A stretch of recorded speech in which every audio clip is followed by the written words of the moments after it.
ನಾವೆಲ್ಲರೂ ಕೂಡ ಬಹಳ ಪ್ರೀತಿಯಿಂದ ನಿರೀಕ್ಷೆ ಮಾಡ್ತಾ ಇದ್ದಂತ ಸನ್ಮಾನ್ಯ ಶ್ರೀಮಾನ್ ರಾಹುಲ್ ಗಾಂಧೀಜಿಯವರು ನಮ್ಮೆಲ್ಲರ ಹತ್ರ ಕೈ ಬೀಸ್ತಾ ಇದ್ದಾರೆ. ಜೋರಾದ ಪ್ರೀತಿಯ ಚಪ್ಪಾಳೆಗಳೊಂದಿಗೆ ಅವರನ್ನ ನೀವು ಆಹ್ವಾನವನ್ನ ಕೋರಬೇಕು ಅಂತ ವಿನಂತಿಸಿಕೊಳ್ತಾ ಇದ್ದೇನೆ. ಪ್ರೀತಿಯ ಬಂಧುಗಳೇ, ನೀವೆಲ್ಲ ಬಹಳ ಸುದೀರ್ಘ ಕಾಲದಿಂದ ನಿಂತಿದ್ದೀರಿ, ಹೀಗಾಗಿ ಹೆಚ್ಚು ಸಮಯ ತೆಗೆದುಕೊಳ್ಳೋದಿಲ್ಲ. ನೇರವಾಗಿ ಕಾರ್ಯಕ್ರಮವನ್ನು ನಾವು ಆರಂಭ ಮಾಡಲಿದ್ದೇವೆ. ಇದೀಗ ನಮ್ಮ ಸೇವಾದಳದ ಸೇವಾವ್ರತಿಗಳು ವಂದೇ ಮಾತರಂನೊಂದಿಗೆ ಕಾರ್ಯಕ್ರಮಕ್ಕೆ ಚಾಲನೆಯನ್ನ ಕೊಡಬೇಕು ಅಂತ ವಿನಂತಿಸಿಕೊಳ್ತಾ ಇದ್ದೇನೆ. ವಂದೇ ಮಾತರಂ ಗಾಯನ ಆಗುವಾಗ ಎಲ್ಲರೂ ಕೂಡ ಎದ್ದು ನಿಂತು ಈ ರಾಷ್ಟ್ರದ ಗೌರವ ಗಾನಕ್ಕೆ ಧ್ವನಿ ಜೋಡಿಸಬೇಕು ಅಂತ ಕೇಳ್ಕೊಳ್ತಾ ಇದ್ದೀನಿ.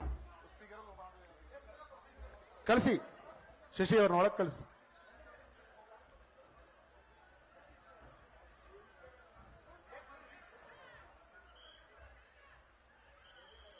ದಯವಿಟ್ಟು ಎಲ್ಲರೂ ಕೂಡ ಎದ್ದು ನಿಂತ್ಕೊಳ್ಬೇಕು ಅಂತ ವಿನಂತಿಸಿಕೊಳ್ತಾ ಇದ್ದೀನಿ. ನನ್ನೆಲ್ಲ ಕಾಂಗ್ರೆಸ್ ಕಾರ್ಯಕರ್ತರು ಎದ್ದು ನಿಂತು ಒಂದೇ ಮಾತರಂಗೆ ಗೌರವ ಕೊಡಬೇಕಾಗಿ ಈ ಮುಖಾಂತರ ಕೇಳ್ಕೊಳ್ತಾ ಇದ್ದೀನಿ. ಪರೇಡ್ ಸಾವಧಾನ್. ವಂದೇ ಮಾತರಂ, ವಂದೇ ಮಾತರಂ, ಸುಜಲಾಂ ಸುಫಲಾಂ ಮಲಯಜ ಶೀತಲಾಂ ಸಸ್ಯ ಶ್ಯಾಮಲಂ ಮಾತರಂ, ವಂದೇ ಮಾತರಂ. ಶುಭ್ರಜ್ಯೋತ್ಸ್ನ ಪುಲಕಿತಯಾಮಿನಿ ಪುಲ್ಲಕುಸುಮಿತ ಧ್ರುಮದಲ ಶೋಭಿನಿ ಸುಹಾಸಿನಿ ಸುಮಧುರ ಭಾಷಿಣಿ ಸುಖದಾಂ ವರದಾಂ ಮಾತರಂ, ವಂದೇ ಮಾತರಂ, ವಂದೇ ಮಾತರಂ. भारत माता की, भारत माता की, कांग्रेस पार्टी की. ಪ್ರೀತಿಯ ಬಂಧುಗಳೇ, ನಾವೆಲ್ಲರೂ ಕೂಡ ಬಹಳ ನಿರೀಕ್ಷೆ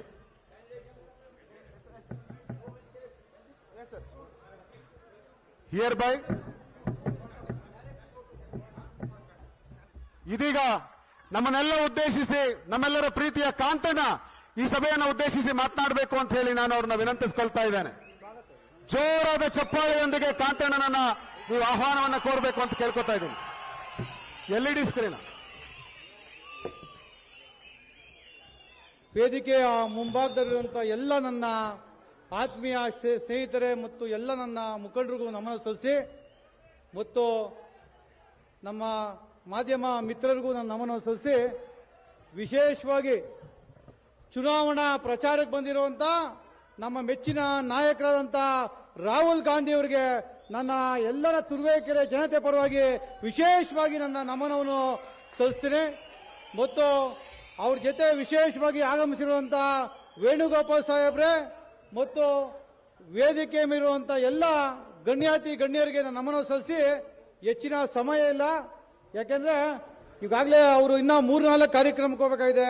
ವೆದರ್ ಸಮಸ್ಯೆಯಿಂದ ಬೆಂಗಳೂರಿಂದ ಅವರು ತಡವಾಗಿ ಬಂದಿದ್ದಾರೆ. ಇನ್ನ ಅವರು ಅರಸೀಕೆರೆಗೆ ಹೋಗಬೇಕು, ಚಾಮರಾಜನಗರಕ್ಕೆ ಹೋಗಬೇಕು.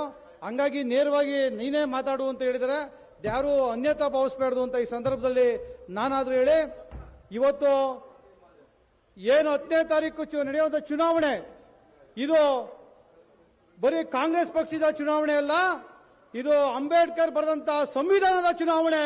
ಆ ಚುನಾವಣೆಗೆ ಆ ಸಂವಿಧಾನ ಉಳಿಸಬೇಕು ಅಂದ್ರೆ ಇವತ್ತು ನೀವೆಲ್ಲ ಕಾಂಗ್ರೆಸ್ಗೆ ವೋಟ್ ಹಾಕಬೇಕು ಅಂತ ಒಂದು ಮನೋಭಾವದಿಂದ ನೀವೆಲ್ಲರೂ ಸಿದ್ಧರಾಗಬೇಕು ಅಂತ ಈ ಸಂದರ್ಭದಲ್ಲಿ ಹೇಳಿ, ಇವತ್ತು ನಾನು ಕಾಂಗ್ರೆಸ್ ಏನ್ ಮಾಡ್ತು ಅಂತ ದೇಶ ಎಲ್ಲ ಹೇಳ್ತಿರ್ತಾರೆ. ಇವತ್ತು ಏನು 75 ವರ್ಷ ಆಯ್ತು ಸ್ವತಂತ್ರ ಬಂದು.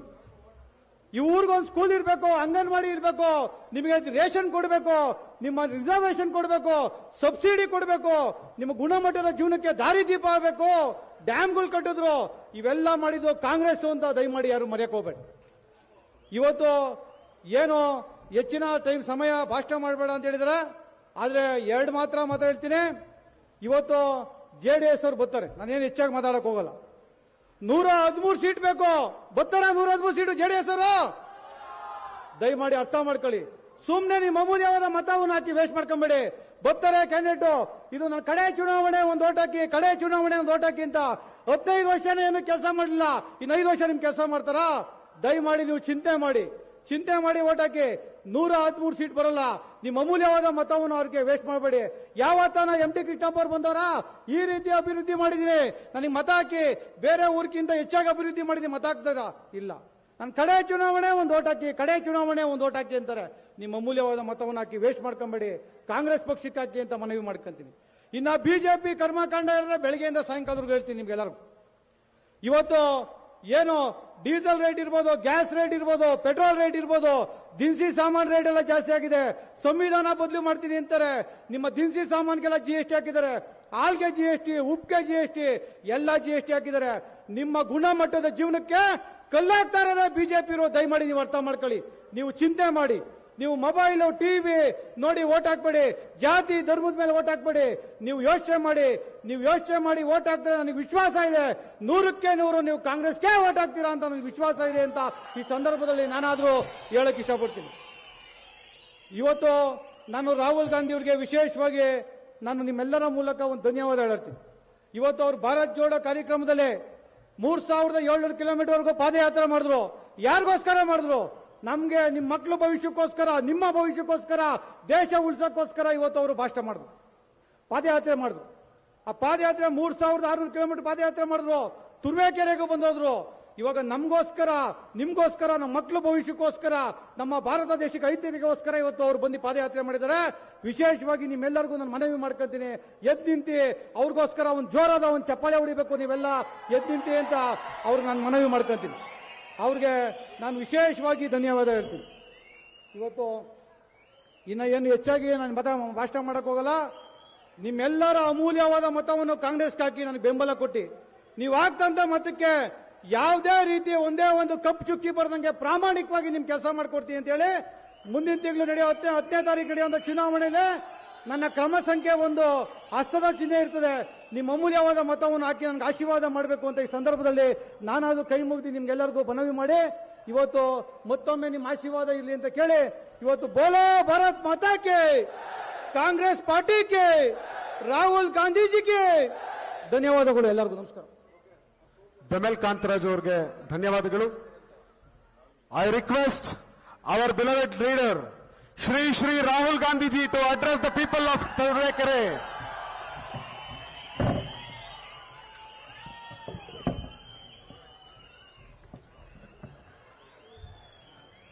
KC वेणुगोपाल जी,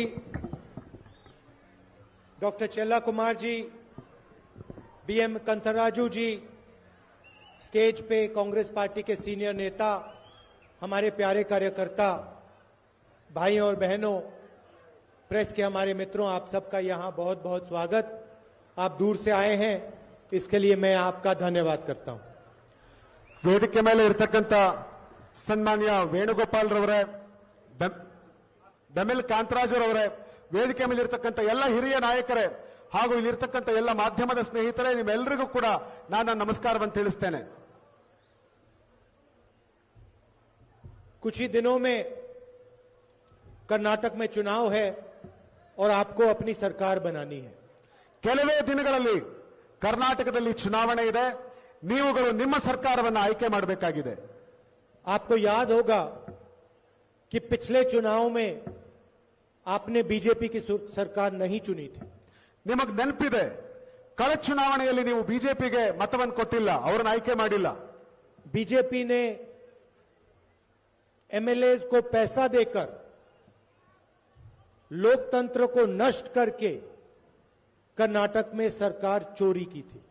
ಆದರೆ ಈ ಬಿಜೆಪಿಯವರು ಎಂಎಲ್ಎಗಳಿಗೆ ಹಣವನ್ನು ಕೊಟ್ಟು ಅವ್ರನ್ನ ಖರೀದಿ ಮಾಡಿ ಲೋಕತಂತ್ರವನ್ನು ಹಾಳು ಮಾಡಿ ಅವರು ಇವತ್ತು ಸರ್ಕಾರವನ್ನು ಮಾಡಿದ್ದಾರೆ. और पिछले 3 सालों से आप देख रहे हो कि बीजेपी ने कर्नाटक में सिर्फ भ्रष्टाचार किया है। ಕಳೆದ 3 ವರ್ಷಗಳಲ್ಲಿ ನೀವು ನೋಡ್ತಾ ಇದ್ದೀರಾ, ಈ ಬಿಜೆಪಿಯವರು ಕರ್ನಾಟಕದಲ್ಲಿ ಕೇವಲ ಭ್ರಷ್ಟಾಚಾರವನ್ನು ಮಾತ್ರ ಮಾಡ್ತಾ ಇದ್ದಾರೆ. और कर्नाटक की जनता ने बीजेपी की सरकार को 40% की सरकार कहा है। ಕರ್ನಾಟಕದ ಜನ ಈ ಬಿಜೆಪಿ ಸರ್ಕಾರವನ್ನ 40% ಸರ್ಕಾರ ಅಂತ ಕರೀತಾ ಇದ್ದಾರೆ. मतलब जो भी ये काम करते हैं छोटा से छोटा काम हो, बड़ा काम हो, कर्नाटक की जनता से 40% कमीशन चोरी करते हैं। ಇಲ್ಲಿ ಯಾವುದೇ ಕೆಲಸ ಆದರೂ, ಅತ್ಯಂತ ಪುಟ್ಟ ಕೆಲಸ ಆದರೂ ಕೂಡ, ಅತ್ಯಂತ ದೊಡ್ಡ ಕೆಲಸ ಆದರೂ ಕೂಡ ಕರ್ನಾಟಕ ಜನ 40% ಭ್ರಷ್ಟಾಚಾರವನ್ನ, ಕರಪ್ಷನ್ ಅನ್ನ ಕೊಡಬೇಕಾದಂತ ಅನಿವಾರ್ಯತೆ ನಿರ್ಮಾಣ ಆಗಿದೆ. सरकार का काम जनता को उनका पैसा देने का होता है। ಸರ್ಕಾರದ ಕೆಲಸ ಜನರಿಗೆ ಅವರ ಹಣನ ಕೊಡೋದು ಅವ್ರ ಕೆಲಸ ಆಗಿರುತ್ತೆ. सरकार का काम शिक्षा में, स्वास्थ्य में, सड़कों में पैसा डालने का होता है। ಸರ್ಕಾರದ ಕೆಲಸ ಏನು ಅಂದ್ರೆ ಶಿಕ್ಷಣದಲ್ಲಿ, ಆರೋಗ್ಯದಲ್ಲಿ ಮತ್ತು ರಸ್ತೆ ನಿರ್ಮಾಣದಲ್ಲಿ ಹಣವನ್ನ ತೊಡಗಿಸೋದು ಸರ್ಕಾರದ ಕೆಲಸ ಆಗಿರುತ್ತೆ. बीजेपी सरकार ने पैसा डाला नहीं, पैसा निकाला। ಆದರೆ ಬಿಜೆಪಿ ಸರ್ಕಾರ ಈ ಕೆಲಸಗಳಿಗೆ ಹಣವನ್ನ ಹಾಕಲಿಲ್ಲ. आपकी जेब से, किसानों की जेब से, मजदूरों, छोटे दुकानदारों की जेब से इन्होंने पैसा निकाला। ಹಣ ಹಾಕೋದ್ರ ಬದಲಿಗೆ ನಿಮ್ ಜೇಬುಗಳಿಂದ, ರೈತರ ಜೇಬಿನಿಂದ, ಕೂಲಿ ಕಾರ್ಮಿಕರ ಜೇಬಿನಿಂದ, ಬಡವರ ಜೇಬಿನಿಂದ ಅವರು ಹಣವನ್ನ ಕಿತ್ಕೊಂಡಿದ್ದಾರೆ. 40% हर काम में, ಎಲ್ಲ ಕೆಲಸಗಳ ಮೇಲೆ 40% ದೋಚಿದ್ದಾರೆ. और ये बात नहीं है कि प्रधानमंत्री को ये नहीं मालूम। ಇದು ಪ್ರಧಾನಮಂತ್ರಿಯವರಿಗೆ ಗೊತ್ತಿಲ್ಲ ಅಂತ ಏನಿಲ್ಲ. प्रधानमंत्री को सब कुछ मालूम है। ಪ್ರಧಾನಮಂತ್ರಿಯವರಿಗೆ ಎಲ್ಲ ಗೊತ್ತಿದೆ. यहां पे कॉन्ट्रैक्टर्स एसोसिएशन ने नरेंद्र मोदी जी को चिट्ठी लिखी और उनको कहा कि कर्नाटक में 40% कमीशन हर काम पे लिया जा रहा है। ಇಲ್ಲಿ ಕಾಂಟ್ರಾಕ್ಟರ್ಸ್ ಅಸೋಸಿಯೇಷನ್ ಅವರು ನಾವು ಮಾಡೋ ಪ್ರತಿ ಕೆಲಸಕ್ಕೂ ಕೂಡ 40% ನಮ್ಮ ಹತ್ರ ಲಂಚ ಕೇಳ್ತಾ ಇದ್ದಾರೆ ಅಂತ ಹೇಳಿ ಪ್ರಧಾನಮಂತ್ರಿಗಳಿಗೆ ಪತ್ರ ಬರೆದಿದ್ದಾರೆ. दिंगेश्वर स्वामी जी ने कहा कि मुझसे 30% कमीशन लिया गया है। ದಿಂಗಾಲೇಶ್ವರ ಸ್ವಾಮಿಗಳು ಒಬ್ಬರು ಮಠಾಧೀಶರು ಕೂಡ ಹೇಳ್ತಾ ಇದ್ದಾರೆ, ನನ್ನ ಹತ್ರ ಕೂಡ ಈ ಸರ್ಕಾರ 30% ತಗೊಂಡಿದ್ದಾರೆ ಅಂತ. यहां पुलिस सब इंस्पेक्टर स्कैम हुआ, असिस्टेंट प्रोफेसर स्कैम हुआ, असिस्टेंट इंजीनियर स्कैम हुआ, कोऑपरेटिव बैंक स्कैम हुआ। ಇಲ್ಲಿ ಪೊಲೀಸ್ ಸಬ್ ಇನ್ಸ್ಪೆಕ್ಟರ್ ಅಪಾಯಿಂಟ್ಮೆಂಟ್ ಅಲ್ಲಿ ಸ್ಕ್ಯಾಮ್ ಆಗಿದೆ, ಜೊತೆಗೆ पुलिस, ಎಂಜಿನಿಯರ್ಸ್ ಅಪಾಯಿಂಟ್ಮೆಂಟ್ ಅಲ್ಲಿ ಸ್ಕ್ಯಾಮ್ ಆಗಿದೆ, cooperative bank scam, cooperative bank sector ನಲ್ಲಿ ಸ್ಕ್ಯಾಮ್ ಆಗಿದೆ. ಪ್ರತಿ ಹಂತದಲ್ಲಿ ಕೂಡ ಇಲ್ಲಿ ಸ್ಕ್ಯಾಮ್ ಆಗಿದೆ. और बीजेपी के एमएलए ने स्वयं कहा, मीडिया को कहा कि कर्नाटक में सीएम की कुर्सी 2500 करोड़ के लिए बिकती है। ಬಿಜೆಪಿಯ ಎಂಎಲ್ಎನೇ ಸಾರ್ವಜನಿಕವಾಗಿ ಹೇಳಿದಾನೆ, 2,500 ಕೋಟಿ ಕೊಟ್ಟು ಈ ಕರ್ನಾಟಕದಲ್ಲಿ ಮುಖ್ಯಮಂತ್ರಿ ಆಗಿದ್ದಾರೆ ಇವರು ಅಂತ. तो प्रधानमंत्री को ये चीजें मालूम है, ये छुपी नहीं है। ಪ್ರಧಾನಮಂತ್ರಿಗಳಿಗೆ ಇದೆಲ್ಲವೂ ಕೂಡ ಗೊತ್ತಿದೆ, ಗೊತ್ತಿಲ್ಲ ಅಂತೇನಿಲ್ಲ. अगर कर्नाटक के हर बच्चे को ये मालूम है तो हिंदुस्तान के प्रधानमंत्री को भी ये मालूम होगा। ಕರ್ನಾಟಕದಲ್ಲಿರುವಂತಹ ಪ್ರತಿ ಮಗುಗೂ ಇದು ಗೊತ್ತಿದೆ ಅಂತ ಅಂದಮೇಲೆ ಈ ದೇಶದ ಪ್ರಧಾನಮಂತ್ರಿಗೂ ಕೂಡ ಇದು ಗೊತ್ತಿರಲೇಬೇಕು. तो मेरा सवाल नरेंद्र मोदी जी से यह है कि पिछले 3 सालों में जब आपको मालूम था कि कर्नाटक में 40% चोरी हो रही है तो आपने क्या किया? ನಾನು ಪ್ರಧಾನಮಂತ್ರಿ ಕೇಳಲಿಕ್ಕೆ ಬಯಸ್ತೇನೆ, ಇಷ್ಟೆಲ್ಲ ಅನ್ಯಾಯ ಆಗ್ತಿದೆ ಅಂತ ನಿಮಗೆ ಗೊತ್ತಿದ್ರು ಕೂಡ ಕಳೆದ 3 ವರ್ಷದಿಂದ ನೀವು ಇದನ್ನು ನಿಲ್ಲಿಸೋದಕ್ಕೆ ಏನ್ ಮಾಡಿದೀರಾ? आपने चोरी को रोकने की कोशिश की? ನೀವು ಈ ಒಂದು ಲೂಟಿಯನ್ನ ನಿಲ್ಲಿಸುವಂತ ಪ್ರಯತ್ನ ಮಾಡಿದೀರಾ? आपने भ्रष्टाचारियों को पकड़ने की कोशिश की? ನೀವು ಈ ಭ್ರಷ್ಟರನ್ನ ಹಿಡಿಯೋದಕ್ಕಾಗಿ ಏನ್ ಮಾಡಿದೀರಾ? आपने एक कदम नहीं उठाया। ಒಂದೇ ಒಂದು ಹೆಜ್ಜೆ ಕೂಡ ನೀವು ಇಟ್ಟಿಲ್ಲ. क्यों नहीं उठाया? ಯಾಕೆ ಇಡ್ಲಿಲ್ಲ? और अगर आप आज आते हो, कर्नाटक की जनता से वोट मांगने आते हो, ನೀವು ಕರ್ನಾಟಕಕ್ಕೆ ಬರ್ತೀರಿ, ಕರ್ನಾಟಕ ಜನರನ್ನ ವೋಟ್ ಕೇಳಕ್ ಬರೋದೇ ಆದ್ರೆ तो आपको यह समझाना चाहिए कि जब कर्नाटक की जनता से 3 साल के लिए 40% चोरी किया जा रहा था तो हिंदुस्तान के प्रधानमंत्री ने क्या एक्शन लिया, क्या डिसीजन लिया, रोकने की कैसे कोशिश की, यह बताना चाहिए। ಕರ್ನಾಟಕ ಜನರನ್ನು ವೋಟ್ ಕೇಳೋದಕ್ಕಿಂತ ಮುಂಚೆ ಈ ದೇಶದ ಪ್ರಧಾನಮಂತ್ರಿ ಜನರಿಗೆ ಹೇಳಬೇಕು, ಕಳೆದ 3 ವರ್ಷಗಳಿಂದ ಈ ಒಂದು 40% ಭ್ರಷ್ಟಾಚಾರವನ್ನು ನಿಲ್ಲಿಸೋದಕ್ಕೋಸ್ಕರ ಯಾವ ಕೆಲಸ ನಾವು ಮಾಡಿದೀವಿ ಅನ್ನೋದನ್ನ ಜನರಿಗೆ ಮೊದಲು ಹೇಳಬೇಕು. अब मैंने आपको कहा कि सरकार का काम जनता को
तो मेरा प्रधानमंत्री से सवाल है कि जब आपको मालूम था कि यहां पे भ्रष्टाचार हो रहा है, आपको मालूम था कि 40% कमीशन लिया जा रहा है, तो इसके बारे में आपने क्या किया?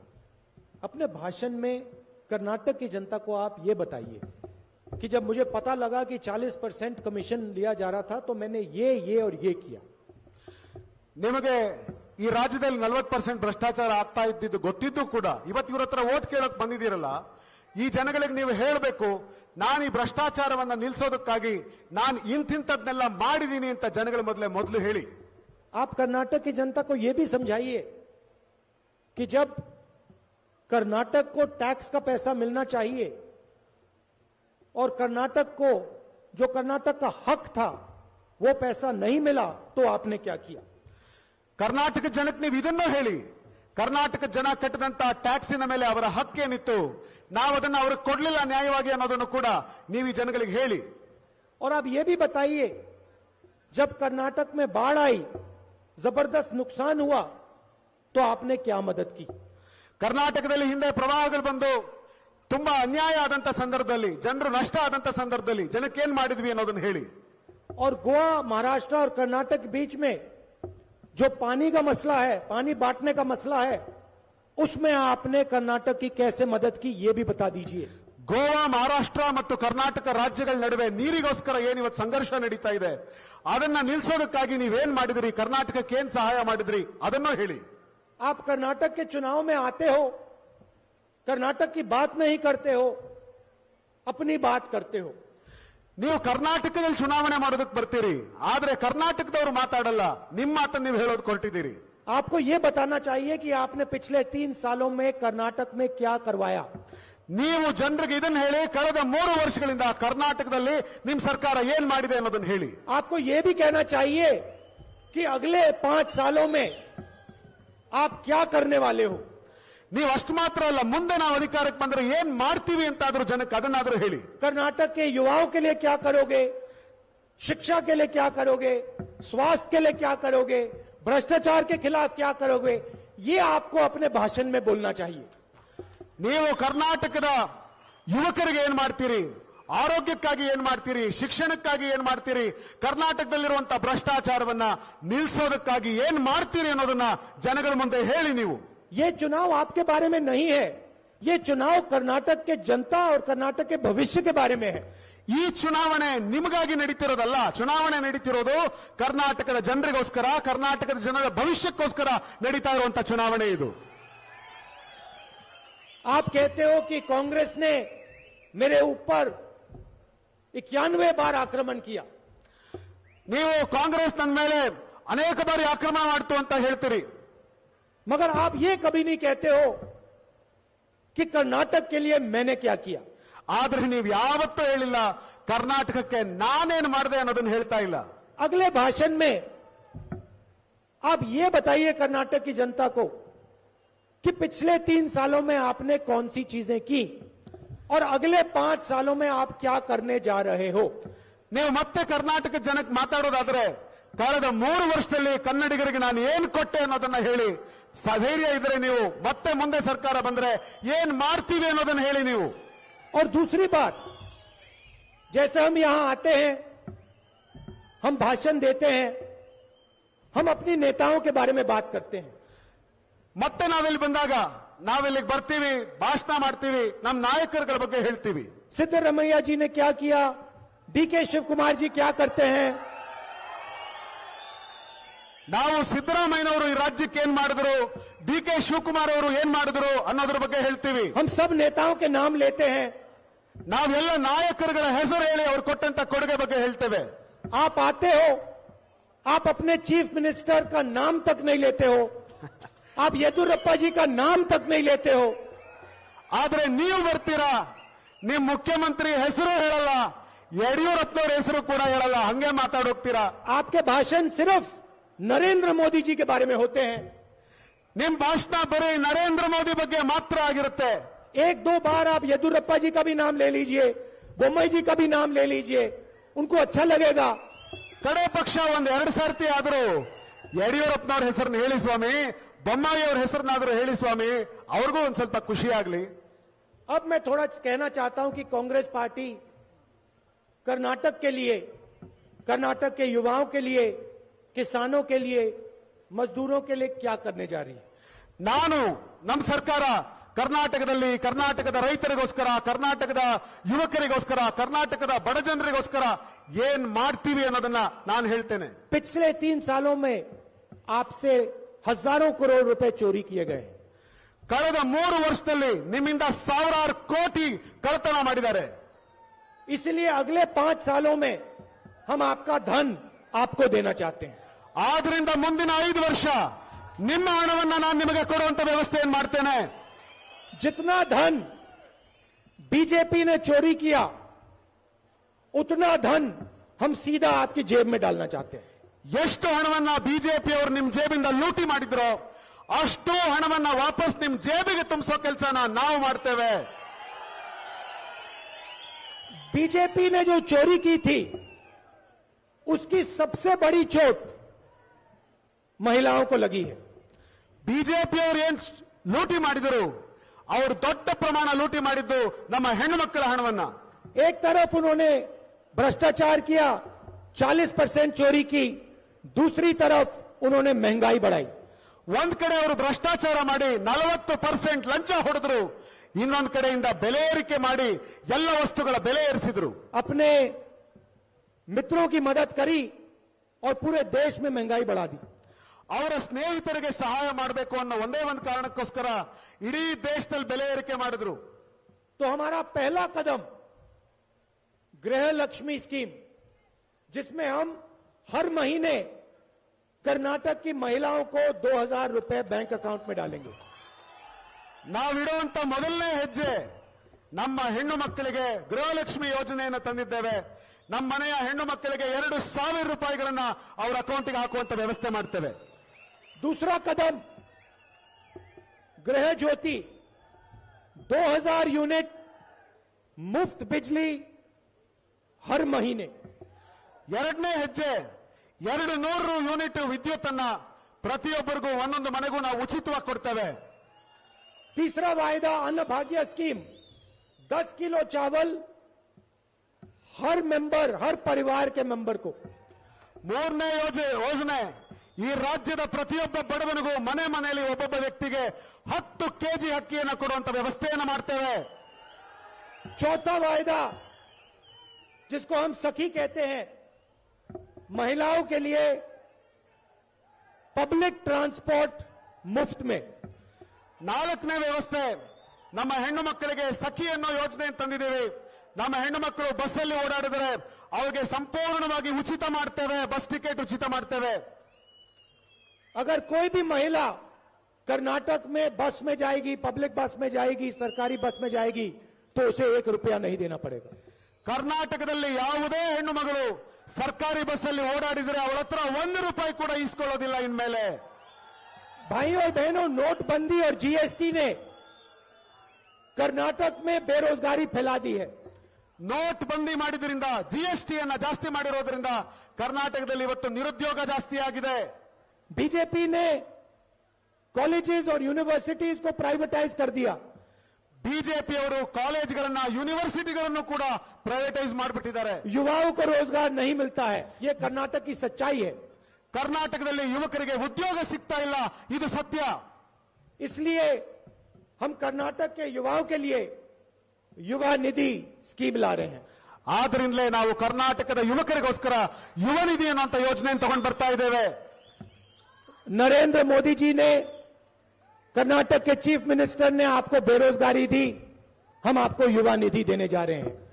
ನರೇಂದ್ರ ಮೋದಿ ಅವರು ಮತ್ತು ಕರ್ನಾಟಕ ರಾಜ್ಯದ ಮುಖ್ಯಮಂತ್ರಿ ನಮ್ಮ ಯುವಕರನ್ನ ನಿರುದ್ಯೋಗಿಗಳನ್ನು ಮಾಡಿದ್ರು, ನಾವು ನಿಮಗೆ ಯುವ ನಿಧಿಯನ್ನ ಕೊಡ್ತೇವೆ. युवा निधि का मतलब 2 साल के लिए हर ग्रेजुएट को 3000 रुपए हर महीना मिलेगा. ಡಿಗ್ರಿ ಮುಗಿಸಿರುವಂತ ಪ್ರತಿಯೊಬ್ಬ ಯುವಕನಿಗೂ ಕೂಡ ಪ್ರತಿ ತಿಂಗಳು ಅವನಿಗೆ 3000 ರೂಪಾಯಿ ಸಿಗೋ ತರ ನಾವು ಮಾಡ್ತೇವೆ. और हर डिप्लोमा होल्डर को 1500 रुपए हर महीने मिलेगा. ಡಿಪ್ಲೊಮಾ ಮಾಡಿದಂತ ಪ್ರತಿಯೊಬ್ಬ ಯುವಕನಿಗೂ ಕೂಡ 1500 ರೂಪಾಯಿ ಸಿಗೋ ತರ ಮಾಡ್ತೇವೆ. ये हमारे 5 वायदे हैं. ಇದು ನಾವು ಕೊಟ್ಟಿರುವಂತ 5 ಭರವಸೆಗಳು. और मैं मोदी जी से कहता हूं, मोदी जी आप हमारे वायदों की बुराई करते हो, आप ये भी कर्नाटक को बता दो आप करने क्या जा रहे हो। ಮೋದಿ ಅವರಿಗೆ ನಾನು ಕೇಳಲಿಕ್ಕೆ ಬಯಸ್ತೇನೆ, ನಾವು ಹೊರಟಿರುವಂತ ಯೋಜನೆಗಳ ಬಗ್ಗೆ ನೀವು ಕೆಟ್ಟ ಮಾತುಗಳನ್ನು ಆಡ್ತೀರಿ, ಆಯ್ತು ನೀವು ಕರ್ನಾಟಕಕ್ಕೆ ಏನ್ ಮಾಡ್ತೀರಿ ಅದನ್ನಾದ್ರೂ ಹೇಳಿ। और ये चुनाव कर्नाटक की जनता, कर्नाटक के युवा, कर्नाटक की माताएं और बहनों के बारे में है। ಈ ಚುನಾವಣೆ ಕರ್ನಾಟಕದ ಜನರು, ಕರ್ನಾಟಕದ ಯುವಕರು ಹಾಗೂ ಕರ್ನಾಟಕದ ತಾಯಂದಿರಿಗೋಸ್ಕರ ನಡೀತಾ ಇರುವಂತ ಚುನಾವಣೆ। ये चुनाव किसी एक व्यक्ति के बारे में नहीं है, नरेंद्र मोदी जी के बारे में नहीं है।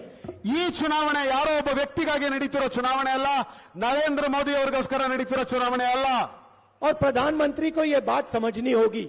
ಪ್ರಧಾನಮಂತ್ರಿ ಅವರಿಗೆ ಮೊದಲು ಈ ಮಾತು ಅರ್ಥ ಆಗಬೇಕಾಗಿದೆ। आप यहां आए, इतने प्यार से आपने मेरी बात सुनी, इसके लिए मैं आपको दिल से धन्यवाद करता हूं। ನೀವೆಲ್ಲರೂ ಕೂಡ ಇಲ್ಲಿಗೆ ಬಂದ್ರಿ, ಇಷ್ಟು ಪ್ರೀತಿಯಿಂದ ನನ್ನ ಮಾತುಗಳನ್ನ ಕೇಳಿಸ್ಕೊಂಡಿದ್ದೀರಿ, ಹೀಗಾಗಿ ನಾನು ನಿಮಗೆ ಹೃದಯ ತುಂಬಿ ಧನ್ಯವಾದವನ್ನ ಹೇಳಲಿಕ್ಕೆ ಬಯಸ್ತಾ ಇದ್ದೇನೆ। और एक बात याद रखिए, बीजेपी को ये 40 नंबर जो है बहुत अच्छा लगता है। ಆದ್ರೆ ಒಂದ್ ನೆನ್ಪಿಟ್ಕೊಳ್ಳಿ, ಈ ಬಿಜೆಪಿ ಅವರಿಗೆ 40 ಅನ್ನೋ ನಂಬರ್ ಮೇಲೆ ಬಹಳ ಪ್ರೀತಿ ಇದೆ। हर कॉन्ट्रैक्ट में, हर काम में इन्होंने आपको ये 40 नंबर याद दिलाया था। ಪ್ರತಿ ಕಾಂಟ್ರಾಕ್ಟ್, ಪ್ರತಿ ಕೆಲಸಗಳಾದಾಗ ಅವರು ನಿಮ್ ಜೇಬಿಂದ 40% ಕಿತ್ಕೊಂಡಿದ್ದಾರೆ। इस बार आप बीजेपी को 40 नंबर याद दिलाइए। ಆದ್ರಿಂದ ನೀವು ಈ ಬಾರಿ ಬಿಜೆಪಿಗೆ 40 ಸೀಟೇ ಕೊಡಿ। इनको 40 सीट विधानसभा में दिलवा दीजिए। ಅವ್ರಿಗೆ ಈ ಸರ್ತಿ ವಿಧಾನಸಭೆಯಲ್ಲಿ ಬರೀ 40 ಸೀಟ್ ಕೊಡಿ। और कांग्रेस पार्टी को कम से कम 150 सीटों से जिताना है। ಕಾಂಗ್ರೆಸ್ ಪಾರ್ಟಿಗೆ ಕನಿಷ್ಠ ಪಕ್ಷ 150 ಸೀಟ್ಗಳನ್ನ ಕೊಟ್ಟು ನೀವೆಲ್ಲರೂ ಗೆಲ್ಲಿಸಿ। और ये जरूरी है, क्योंकि जो पैसा इन्होंने आपसे चोरी किया था, 40% पैसा, उससे ये अगली सरकार को भी खरीदने की कोशिश करेंगे, चोरी करने की कोशिश करेंगे। ಯಾಕೆ ಅಂತ ಅಂದ್ರೆ ಅವರೇನ್ ನಿಮ್ ಜೇಬಿಂದ 40% ಹಣವನ್ನು ಕಿತ್ಕೊಂಡಿದ್ದಾರೆ, ಅದೇ ಹಣದಿಂದ ಮತ್ತೆ ಬೇರೆ ಸರ್ಕಾರವನ್ನ ಬೀಳಿಸುವಂತ ಪ್ರಯತ್ನ ಮಾಡಿಬಿಡ್ತಾರೆ। ಹೀಗಾಗಿ ನೀವೆಲ್ಲರೂ ಕೂಡ 150 ಸೀಟ್ ನಮಗೆ ಕೊಡಿ। और इसीलिए अगर आपने 150 सीटें कांग्रेस को दी तो बीजेपी सरकार नहीं चोरी कर पाएगी। ಆದ್ರಿಂದ ನೀವು ನಮಗೆ 150 ಸೀಟ್ ಕೊಟ್ರೆ ಬಿಜೆಪಿ ಅವರು ಯಾವತ್ತೂ ನಮ್ಮ ಎಂಎಲ್ಎಗಳನ್ನ ಕದಿಯೋದಕ್ಕಾಗಲ್ಲ। आप सबका बहुत बहुत धन्यवाद, नमस्कार, जय हिंद। ನಿಮ್ಮೆಲ್ಲರಿಗೂ ಕೂಡ ಬಹಳ ಧನ್ಯವಾದ, ಜೈ ಹಿಂದ್।